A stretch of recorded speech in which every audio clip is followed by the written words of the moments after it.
poe ayeuna aya postingan Denny Siregar. Tah anu postingan eta teh mangrupakeun polling kuesioner. Ari pertanyaan teh kieu, kalian percaya Presiden Prabowo bisa mengubah keadaan menjadi lebih baik? Anu ngajawab percaya aya 31%.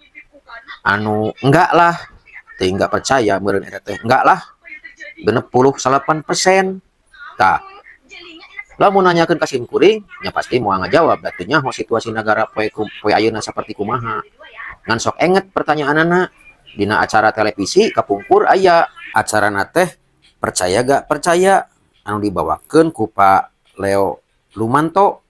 Dalam menaroskeun ka Pak Prabowo pituin mah bakal jawabna teh rek percaya teu kajeun kitu kawas.